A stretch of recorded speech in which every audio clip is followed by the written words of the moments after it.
چاہتا ہوں ہم دونوں زندگی پر قدم سے قدم ملا کر چلیں. آپ کو شرم نہیں آئے گی کہ ایسی لڑکی؟ السلام علیکم فرینڈز. صرف تم ڈرامے میں آنے والے ایپیسوڈ میں آپ کو دکھایا جائے گا امل کے ڈیڈ حمزہ سے کہتے ہیں حمزہ اس ولیمے پر تمہاری فیملی میں سے کوئی بھی نہیں آئے گا, کسی کو بھی تم انوائٹ نہیں کرو گے.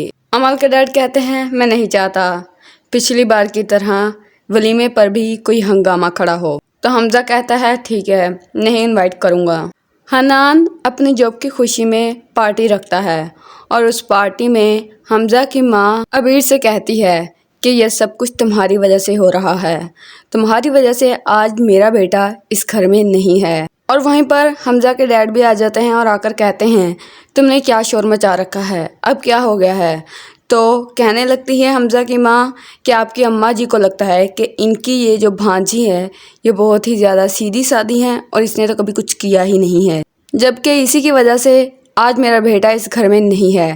ضرور اسی نے ہی کچھ کیا ہوگا جس کی وجہ سے میرا بیٹا یہ گھر چھوڑ کر چلا گیا اور اس شادی سے بھی انکار کر دیا. حمزہ کی ماں کہتی ہے کہ میرا بیٹا تو بہت ہی زیادہ خوش تھا اس شادی سے, لیکن میرے بیٹے نے اس میں کچھ نہ کچھ ایسا ضرور دیکھا ہوگا جس کی وجہ سے اس نے انکار کر دیا اور وہ گھر چھوڑ کر چلا گیا. حنان کہتا ہے آپ ایسے بات نہیں کر سکتی. تو حمزہ کی ماں کہتی ہے اب آپ مجھے روکیں گی, آپ ہوتے کون ہیں مجھے روکنے والے. تو حنان کہتا ہے میں عبیر کا ہسبینڈ ہوں اور میرا پورا حق ہے آپ کو روکنے کا, اور میں نہیں چاہتا کہ میری بیوی پر کوئی انگلی اٹھائے, اور نہ ہی میں اپنی بیوی کے خلاف کوئی بات سن سکتا ہوں, یہ اب میری بیوی ہے. یہ کہہ کر تو حنان عبیر کو لے کر وہاں سے چلا جاتا ہے.